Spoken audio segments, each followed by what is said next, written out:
No livro de Lucas, no capítulo 10, no versículo 33. Lucas, no capítulo 10, no versículo 33. Louvado seja Deus. Diz assim: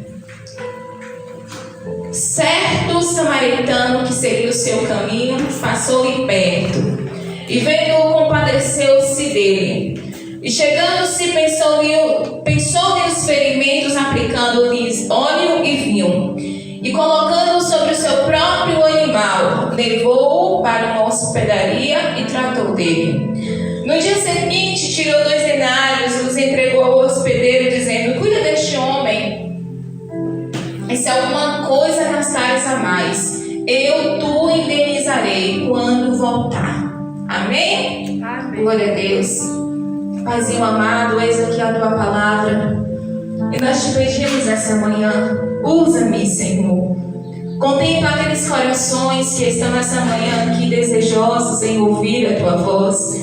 E por misericórdia e por amor, eu te peço que o Senhor me use nessa manhã para falar com os teus filhos. O Senhor sabe o quanto eu preciso, o quanto eu necessito da tua presença. Porque sem ti, eu sempre falo em minhas orações, eu sou uma sem graça, eu sou tão para baixo, mas é a tua presença, Senhor, que faz a diferença. É a tua presença, Senhor, que traz a vida que a tua igreja precisa. Então eu te peço nessa manhã: usa-me como instrumento do Senhor, usa os meus lábios, usa cada palavra que sairá da minha boca e vá de encontro à necessidade dos teus filhos nessa manhã, que vá de encontro a cada coração nessa manhã e fale conosco e fique à vontade aqui, porque te desejamos, Senhor. Hoje é um culto de primícias e nós queremos nos entregar por inteiro a ti sem reservas. E eu te peço: vem, Senhor, fique à vontade aqui, que nada nos impeça de te sentir, de te tocar, porque a tua presença já está neste lugar, Senhor. Quebre todas as barreiras, quebre todos os impedimentos, quebre todo o mal, Jesus, toda nuvem que tenta atrapalhar, que tenta fazer com que possamos te sentir, te tocar, que caia por terra agora em nome de Jesus, em nome de Jesus. Se tem alguém aqui que não está bem, Senhor, e por isso não tem conseguido se voltar, nós ministramos a cura sobre a vida dessa pessoa agora em nome de Jesus. Em nome de Jesus, seja curado agora em nome de Jesus, para a honra e a glória do nome do Senhor. Aleluia, glória a Deus, aleluia. Fica à vontade, queridos, poderes assentar. Eu fiz um esboço, irmãos, ontem no meu celular e eu imprimi, mas depois que eu imprimi, eu me dei conta que eu não conseguiria ler, porque eu fiz umas letrinhas bem pequenas. E aí meu celular, minha pequenininha, tomou, se apossou ali. Então, tudo que eu planejei estava naquele celular, mas eu coloquei alguns tópicos aqui e creio que Deus vai me fazer lembrar aquilo que eu havia planejado estudar. Amém? Queridos, essa semana eu estava orando, pedindo a Deus uma palavra, e essa palavra muito falou no meu coração, né? A parábola do samaritano.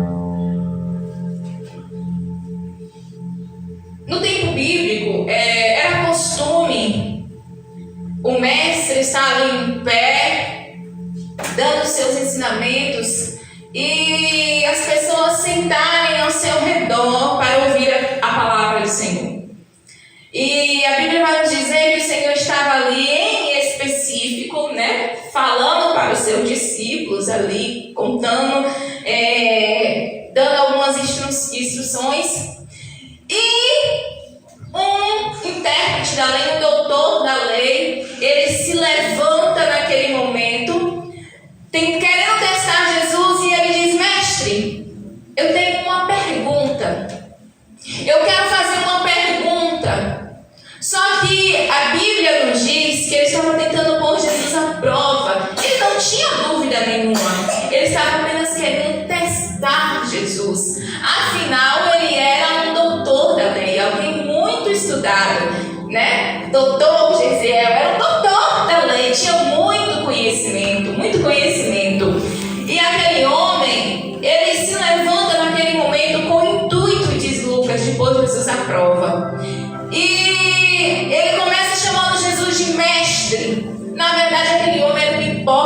porque ele não reconhecia Jesus como mestre. Ele achava que Jesus era um impostor. Ele achava que Jesus era qualquer outra coisa, menos mestre. Mas ele se levanta ali e ele diz: mestre, o que farei para herdar a vida eterna? Entre outras palavras, ele queria perguntar para Jesus: o que eu preciso fazer para ser salvo? O que eu tenho que fazer para ser salvo?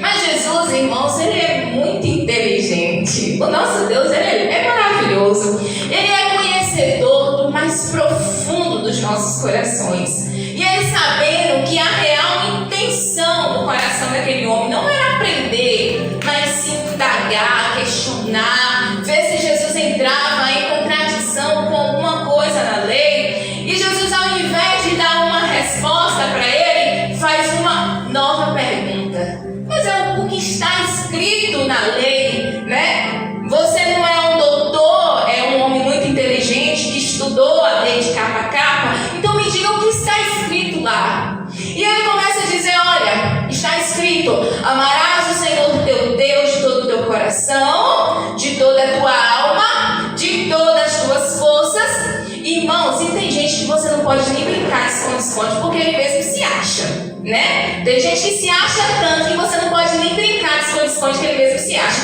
E esse homem, ele se achava tanto que ele acrescenta algo que não estava na lei. Ainda que nós precisamos amar a Deus com todo o nosso entendimento, mas a lei não tem esse entendimento para nas forças. Mas ele dá uma crescidinha, ele dá um acréscimo, né? Amarás o Senhor teu Deus de todo o teu coração, de toda a tua alma, de todas as tuas forças e de todo o teu entendimento, porque ele se achava muito entendido. Então ele falou assim: eu vou acrescentar essa partezinha aqui para que Jesus entenda que é preciso amar a Deus com toda a sabedoria, com todo o nosso entendimento, e isso eu tenho de sobra.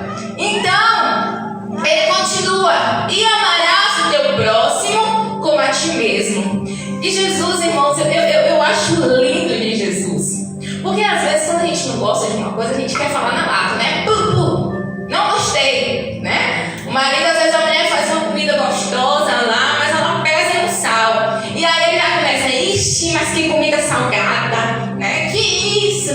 E Jesus nos dá uma dica aqui, irmãos, como a gente pode criticar sem machucar, né? Olha, essa comida tá uma delícia, mas na próxima vez diminui um pouquinho de sal, né? Jesus é muito inteligente. E Jesus começa dizendo aqui: olha, parabéns, você falou corretamente, perfeito, tudo que você disse é verdade. Olha, agora, já que você sabe que é isso, vai, faz e viva isso. Porque não adianta, irmãos, a gente entender, saber das coisas sem praticar. De nada adianta você conhecer a Bíblia de capa a capa e não obedecer, porque a própria Bíblia diz que Satanás, ele, né, conhece, sabe de tudo aqui, chega e estremece. Mas a Bíblia está dizendo, Jesus quer dizer para aquele homem: olha, faça isso e viverás. Você não quer saber o que faz para ter a vida eterna? Então faz isso que você falou: ama a Deus acima de todas as coisas e ama o seu próximo. Porque os 10 mandamentos, irmãos, se a gente for olhar com bastante dedicação ali, de jeitinho, você vai ver que do mandamento 1 até o 4 fala do amor nós para Deus, né? Amarás o Senhor teu Deus de todo o coração, não terás outro Deus além de mim. E aí vai, do 1 ao 4 é esse amor entre o homem e Deus. E do 6 para lá em diante, irmãos, é desse amor do homem para o próximo, né? Então é por isso que se resumiu: amarás o Senhor, né, acima de todas as coisas, e ao teu próximo como a ti mesmo, né? Não furtarás, do amor da pessoa no seu próximo, né? Não cobiçarás. Então é amar a Deus acima de todas as coisas e amar o próximo como a si mesmo. E aquele homem, ele é muito esperto. E ele começa dizendo, tentando se justificar, tentando sair daquela situação.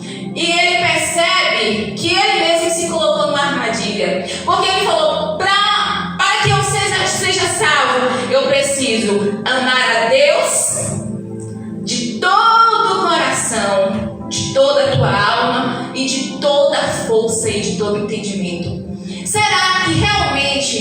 em todas as situações, nós colocamos Deus em primeiro lugar? Será que em todas as situações da nossa vida, do nosso cotidiano, nós colocamos Deus em primeiro lugar? Quantas vezes, irmãos, colocamos uma casa como prioridade, colocamos um trabalho como prioridade, colocamos tantas coisas como prioridade? E quantas vezes nós vemos pessoas ao nosso lado precisando, clamando por socorro? A gente até tenta, se compadece ali um pouco, mas não faz nada. E aquele homem, quando ele caiu em si, que ele não cumpria a lei direito, que o que a lei exigia dele, ele não cumpria, aí ele tem que se justificar. Aí Jesus fala assim, ó, faça isso e viverás. E ele começa a dizer, mas quem é o meu próximo? Quem é o meu próximo? Talvez aquele homem já tinha perdido seus pais, talvez ele fosse filho único, não sei, mas de alguma forma ele tentou se justificar para Jesus e ele começou a dizer, olha Senhor, se eu não cumpro a lei direitinho, é porque a lei não é muito clara, é porque a lei não fala quem é o meu próximo, quem realmente é esse próximo que eu preciso amar, quem é esse próximo que eu preciso cuidar. Então, se eu estou errando em alguma coisa, é porque a lei não é muito clara. Olha que atribulado. Queridos, e Jesus, ele não responde nada para aquele homem, não dá a resposta que ele quer. Mas Jesus começa a contar uma parábola para ele. Parábola é uma narrativa com a intenção, irmãos, de trazer uma lição de moral. E Jesus começa a contar uma história para aquele homem, para que ele possa tirar a lição daquela história, tirar suas próprias conclusões. E Jesus começa a dizer, olha, um certo homem, creio que esse homem era um homem judeu, porque Jesus não coloca, não dá uma raça para aquele homem, mas ele começa a dizer, olha, um certo homem descia de Jerusalém para Jericó. Quando a gente fala assim, ó, descia de Jerusalém para Jericó, a gente não acha que é uma descidinha, né? Mas Jerusalém, irmãos, ele está a mais ou menos 800 metros acima do nível do mar. Pra você ter uma noção, Jerusalém é aqui. Jericó está a 250 metros abaixo do nível do mar. Então, digamos que é assim. Eu amo a minha cidade, Camaragibe, não sei se vocês já foram lá. Lá é tudo assim, né, amor? Ladeira. Jerusalém e Jericó é desse jeito, só que eu acho que é um pouquinho pior. Jerusalém está lá em cima, Jericó está cá embaixo. Só são 27 quilômetros de distância, irmãos. Mas é uma descida de mais de 1000 metros. É uma ribanceira de Jerusalém para Jericó. E Jesus disse, olha, aquele homem estava descendo de Jerusalém para Jericó. Irmãos, quando a gente procura na Bíblia a simbologia de Jerusalém, Jerusalém significa a cidade santa, uma cidade de paz. Representa para nós cristãos o centro da vontade de Deus. Jericó, por outro lado, era considerada uma cidade amaldiçoada, porque quando os israelitas estavam tentando ali, né, seguir no seu caminho, que eles precisaram destruir, porque não queria dar espaço para eles passarem, quando destruiu a cidade de Jericó, Josué disse, olha, maldito será o homem que erguer novamente Jericó. Quando ele colocar a primeira pedra para construir o seu, acho que o filho primogênito iria morrer. E quando ele terminasse de colocar a última pedra, o seu filho caçula iria morrer. Então a cidade de Jericó era considerada uma cidade, né? Para nós tem uma simbologia de uma cidade amaldiçoada, porque ela foi amaldiçoada por Josué. Ainda que o Senhor Jesus, quando entrou, transformou toda a maldição em bênção, aleluia. Mas, irmãos, Jerusalém significa o centro da vontade do Senhor. Jericó, pecado, rebeldia, a maldição. E aquele homem estava saindo de Jerusalém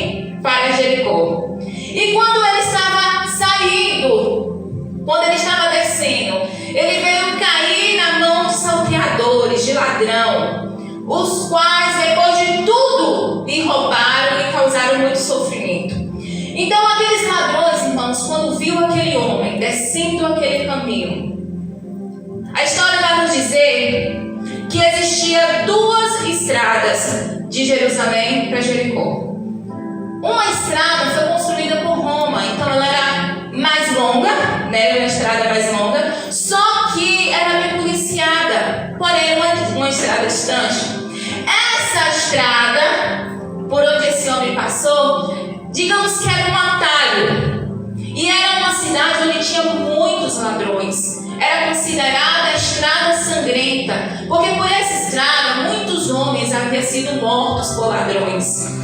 E aquele homem, ao invés de pegar o caminho certo, uma distância mais longa para descer para Jerusalém, ele resolveu pegar um atalho. E quantas vezes nós queremos pegar atalho, né?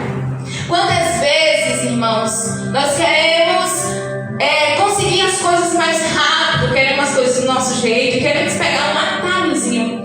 Só que quando nós pegamos atalho, irmãos, nós saímos do centro da vontade do Senhor e corremos risco de ser assaltados no meio do caminho. Porque com Deus não tem atalho. A Bíblia vai dizer o quê? Que Jesus é o caminho. Jesus não tem atalho, irmão. Jesus é o caminho. Então aquele homem, ele simplesmente resolveu pegar esse atalho e descer essa estrada tão perigosa. E quando os ladrões avistam eles salteadores, por ser uma estrada montanhosa, talvez aqueles ladrões estavam ali escondidos na espera de um viajante passar. E quando aqueles ladrões dão de conta com aquele assaltante, ele pega aquele homem, irmãos. Eles começam a bater naquele homem, espancar. E eles tiram a roupa daquele homem, eles tiram tudo que aquele homem tinha. E a Bíblia vai dizer que deixa aquele homem como meio morto, ali caído. É a única vez, irmãos, que nós encontramos essa palavra meio morto na Bíblia. Não existe outro meio morto.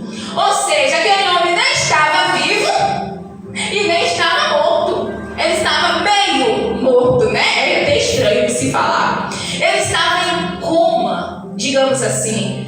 Quando a gente vê aí no hospital alguém quando fala assim que está em coma, o seu espírito, a sua alma, ele está dentro dele, mas ele não consegue ouvir direito, né? Ele não fala, ele não consegue reagir ao seu corpo. Então aquele homem, ele estava nesse estado, meio morto, caído lá no chão. E eu imagino que naquele momento todas as esperanças daquele homem foi de água abaixo. Talvez ele saiu achando que desceu de Jerusalém para Jericó porque ele tinha alguma coisa que ele queria, algum sonho que ele queria alcançar, algum projeto que ele queria alcançar, que ele queria realizar. E ele partiu na esperança de realizar os seus sonhos, na esperança de ver com que tudo desse certo. Mas aquele homem simplesmente teve a sua vida destruída.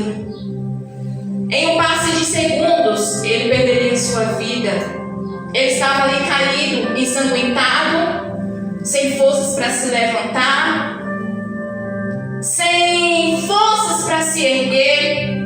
E aí, de repente, a Bíblia vai nos dizer que vem descendo um sacerdote por aquele mesmo caminho.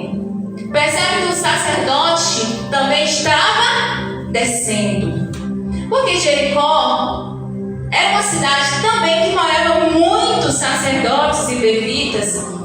Diz que mais ou menos 12 mil, eu não sei se é isso a verdade, né? Os estudiosos vão dizer que mais ou menos 12 mil sacerdotes e levitas moravam em Jericó. E talvez esse era um desses que morava em Jericó, mas trabalhava em Jerusalém no templo. E quando ele terminou todo o seu trabalho ali no templo, ele vai descendo para casa. Ora, a lei dizia que um sacerdote não podia tocar em um morto, porque se ele tocasse, ele deveria cumprir o ritual de purificação. E não era muito legal ficar se afastando de tudo e de todos. Então, aquele homem preferiu não se contaminar. Porém, ele já tinha terminado o seu serviço no templo. Nada o impedia de ajudar uma pessoa. Mas aquele homem, quando ele passa aquele sacerdote, que ele vê aquele homem ensanguentado, caído ali pelo chão, ele olha e não faz nada. Simplesmente vai para casa. Simplesmente vai para casa, irmãos. De repente, eu imagino que aquele homem ensanguentado caiu lá no chão, conseguiu abrir o olhinho um pouquinho, e ele viu vindo ao longe um levita. Talvez aquele levita estava no templo adorando com seus serviços, ou talvez na parte musical, sei lá. E ele estava descendo, talvez cantarolando pelo caminho. Vá de novo, cantando alguma música.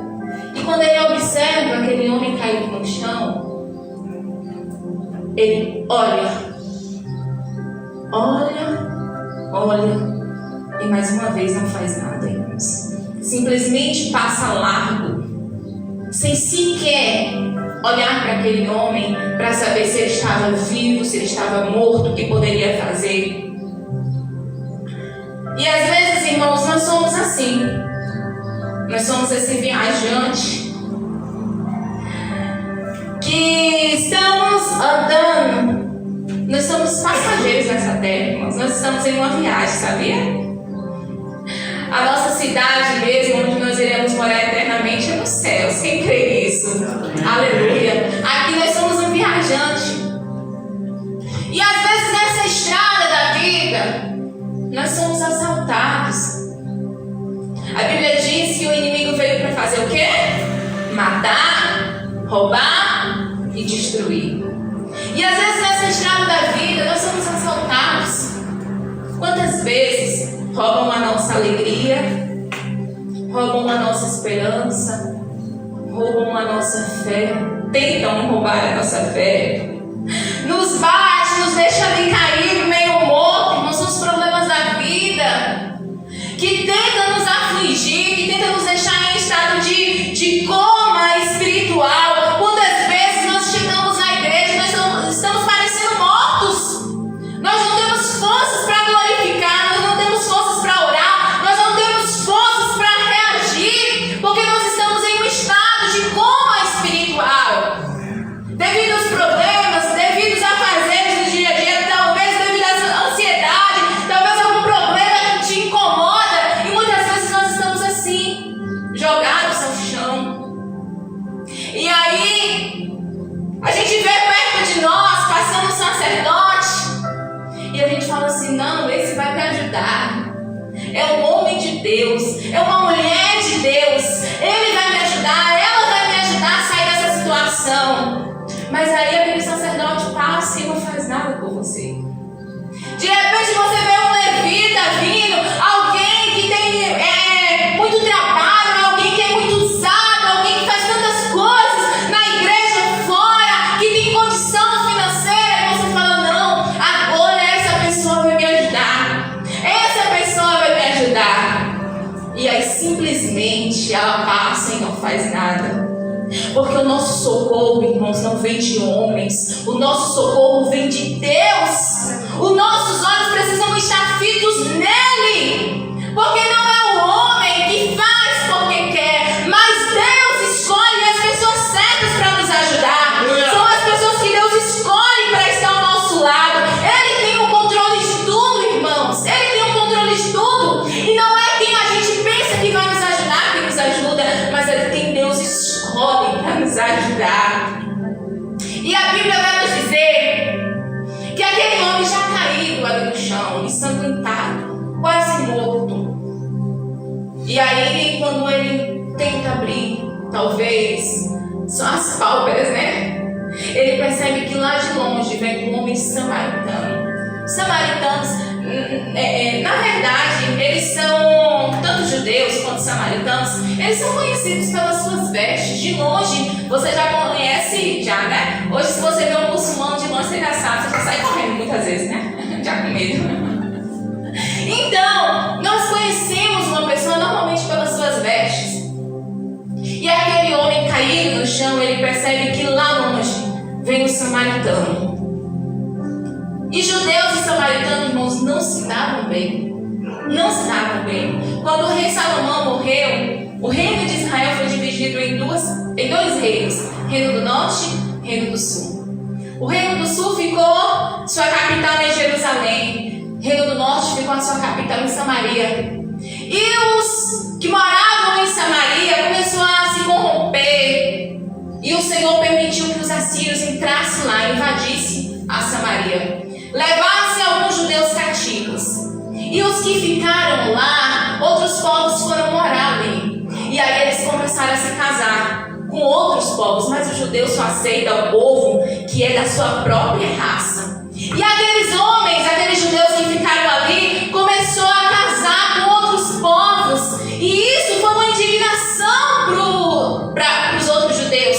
Como eles puderam se misturar com outros povos? Como eles puderam corromper a pureza do nosso sangue? E isso criou aquela coisa.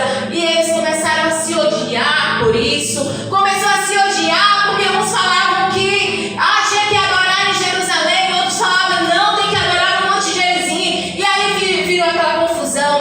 Hoje, quando muitas pessoas falam palavrões por aí, a maior palavrão para um judeu é falar samaritano. Para eles a palavra samaritano é pior do que os maiores xingos que nós conhecemos. E naquele momento, aquele homem caído no chão, e ele olha e fala: se já passou um sacerdote e não me ajudou, já passou um levita e não me ajudou, esse aí que não me ajuda mesmo. Agora que eu vou morrer. Mas aquele samaritano, irmãos, a palavra vai nos dizer que quando ele chega, quando ele passa perto, que ele vê aquele homem caído no chão, ele olha. E ele olha.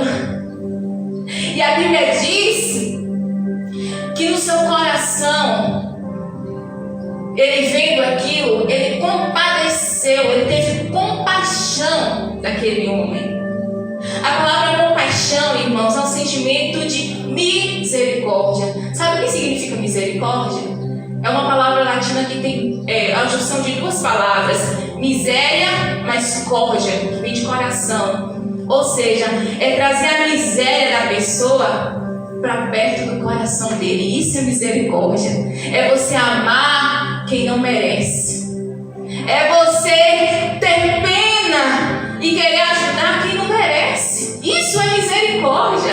É trazer a miséria do próximo para próximo do seu coração. E aquele homem, quando viu a situação daquele homem caído no chão, ele teve misericórdia. Ele falou: eu não posso seguir o meu caminho vendo esse homem caído no chão. Eu não posso fingir que está tudo bem vendo essa pessoa aqui parada morrendo. E talvez aquele samaritano tinha compromissos, ele era um viajante, irmãos. Talvez ele precisava chegar no horário em tal lugar.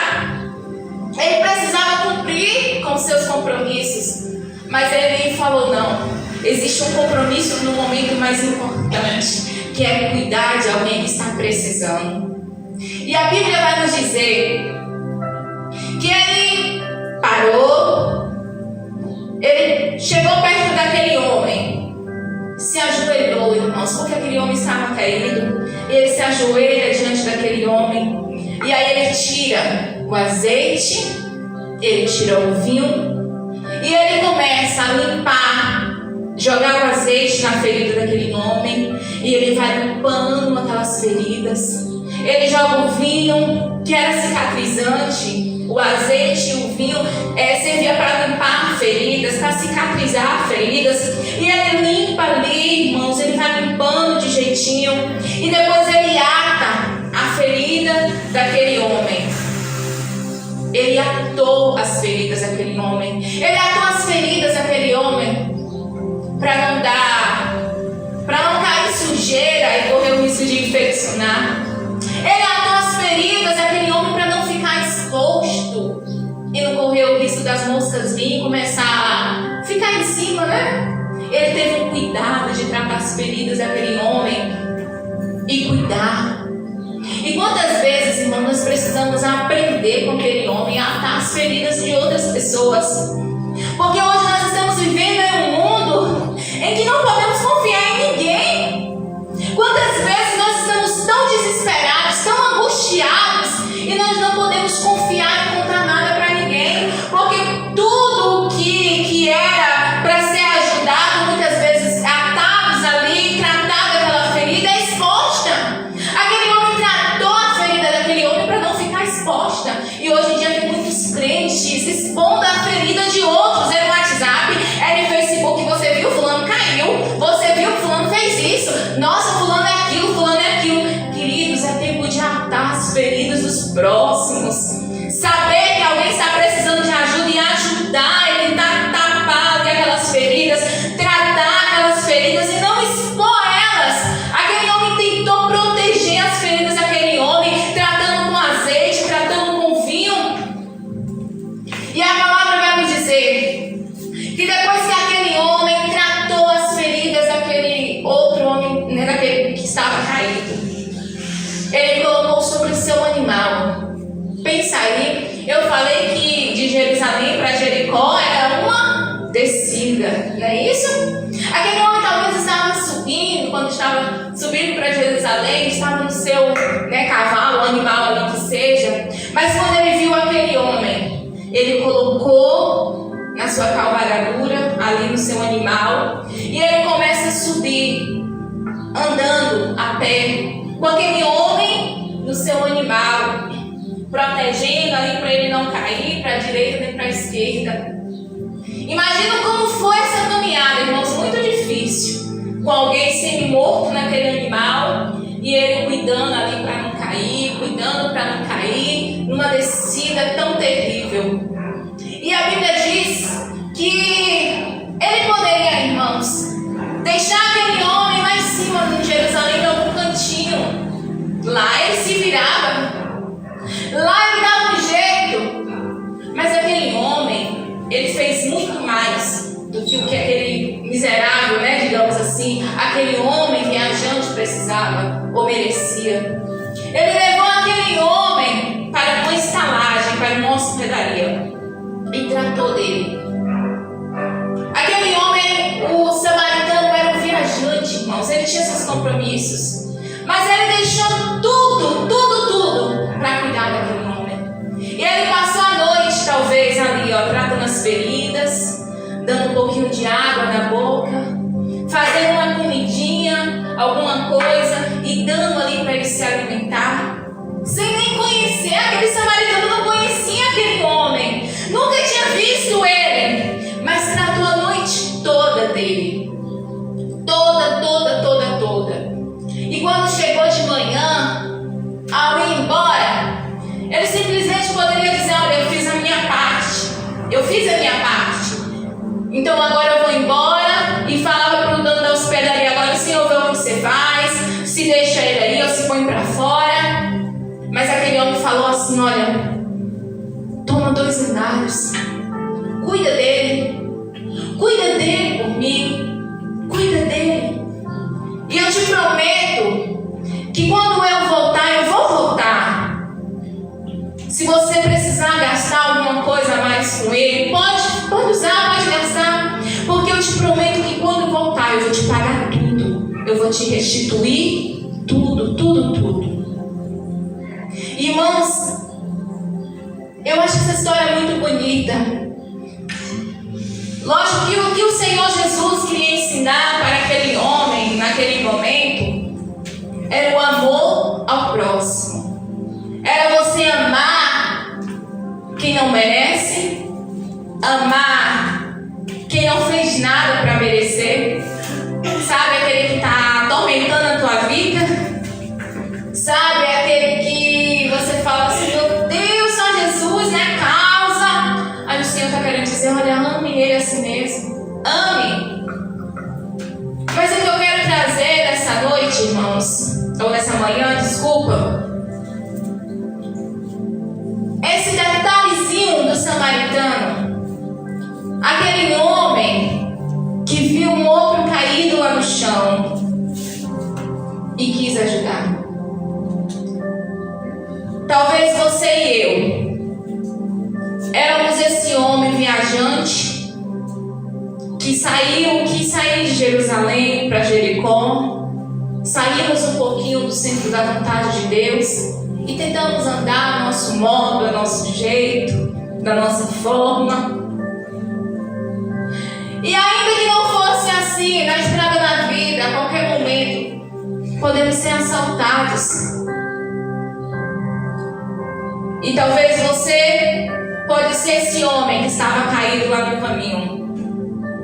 Veio roubar a sua alegria, os problemas te afligiu de uma certa forma, que você está caída no chão. Misericórdia. Está caído no chão pedindo por socorro. Eu não sei como foi o ano de 2021 para você. Talvez o seu ano de 2021 foi esse ano onde você viveu caído, sem alegria, sem paz, sem felicidade, se sentindo mais indigno dos homens, desprezado, angustiado. E o samaritano, irmãos, representa o nosso amado Jesus Cristo. Aquele que veio até nós quando nós não merecíamos ser amados, quando nós estávamos desprezados por todos e até nós mesmos não dávamos o devido valor para as nossas vidas. E aí Jesus veio tratar as nossas feridas. E Ele limpa aonde mais estava doendo. E Ele coloca o azeite. O azeite na Bíblia, irmãos, vai representar a presença do Espírito Santo. O azeite na Bíblia servia para ungir reis e sacerdotes. Era um símbolo espiritual. Alguns pastores usavam azeite nos animais, colocavam um pouquinho assim nas ovelhas para espantar as moscas. E hoje o Senhor está falando: olha, eu estou deitando azeite também sobre as tuas feridas nessa manhã. Aleluias. Eu estou tratando agora as feridas do seu coração. Eu estou trazendo agora a paz que você precisa. Estou mandando embora todas as moscas que tentam atrapalhar a tua alegria. Estou trazendo de volta a presença do Espírito Santo para a tua vida. Aleluia. E o Senhor está falando: olha, nessa manhã tem azeite sendo derramado aqui para as feridas que precisam. E aquele homem deitou, irmãos, o vinho sobre as feridas daquele homem. O vinho na Bíblia simboliza a alegria, irmãos. O vinho na Bíblia tem um significado de alegria. Era símbolo, né, de esquecer os problemas, símbolo de alegria. E o Senhor está dizendo: olha, eu estou trazendo uma alegria nessa manhã aos corações, em nome de Jesus. Eu não sei como foi o seu ano de 2021, mas eu quero profetizar que o ano de 2022 será de alegria para a tua vida, em nome de Jesus. Em nome de Jesus. Talvez você está aí caído como aquele homem e passou o sacerdote, passou o levita e não te ajudou, mas eu quero dizer que nessa manhã o Senhor Jesus está vindo ao teu encontro para te ajudar nas suas fraquezas, irmãos, no momento que você mais precisa. Ele está ao seu lado para te ajudar. Eu não sei como está a ferida do teu coração, mas eu quero dizer que nessa manhã tem vindo um remédio para ela, em nome de Jesus. Em nome de Jesus tem vindo um remédio para as suas feridas nessa manhã, queridos. O nosso Deus, Ele não deixa as feridas expostas, não, para que as moscas venham após, para que caia poeira. Engraçado que quando aquele samaritano chegou, ele não perguntou para aquele homem: quem fez isso com você? O que aconteceu com você? Não, ele não perguntou nada, porque não importa o seu passado para o Senhor. O importante é o que Ele vai fazer a partir de hoje, de agora, na tua vida. Não importa quem foi que te machucou, o importante é que Ele tem um remédio para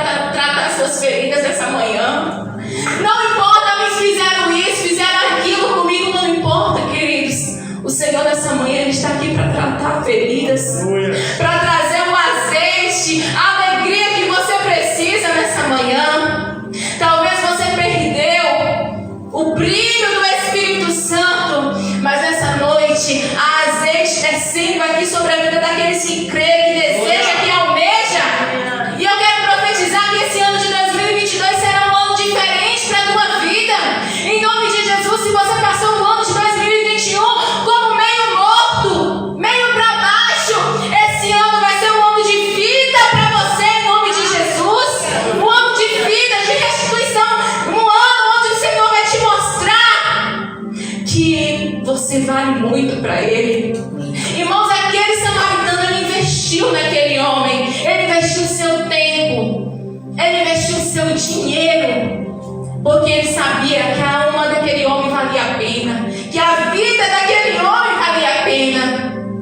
E quando Jesus Cristo morreu na cruz do Calvário por você, ele investiu, sabe por quê? Porque ele acreditava na sua vida, porque ele acreditava em você. Você não é um desprezado, você não é um abandonado, mas você é filho amado do Senhor, um filho querido do Senhor, irmãos. E eu quero te convidar nessa manhã, você se colocar de pé e você agradecer ao Senhor por esse amor.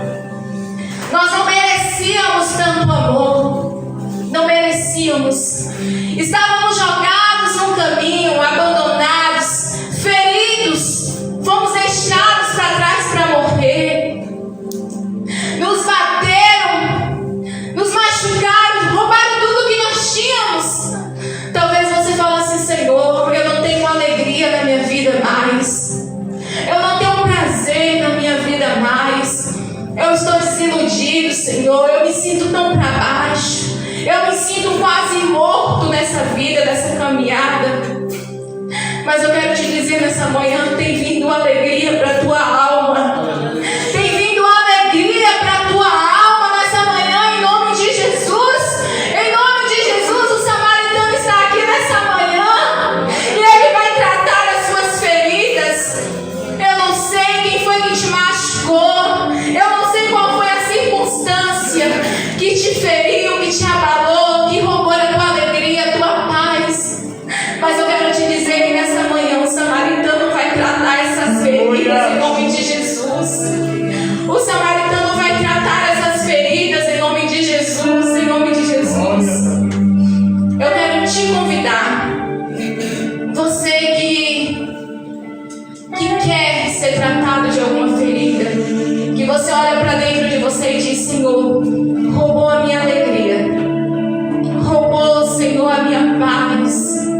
Eu estou me sentindo como morto.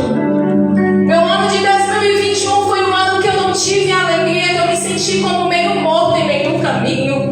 Eu quero te convidar a ajoelhar aqui na frente nessa manhã, em nome de Jesus. Se tem alguém assim, vem aqui, nós iremos orar nessa manhã e vamos pedir para que o Senhor trate essas feridas, limpe essas feridas e te dê a alegria que você precisa nessa manhã, em nome de Jesus.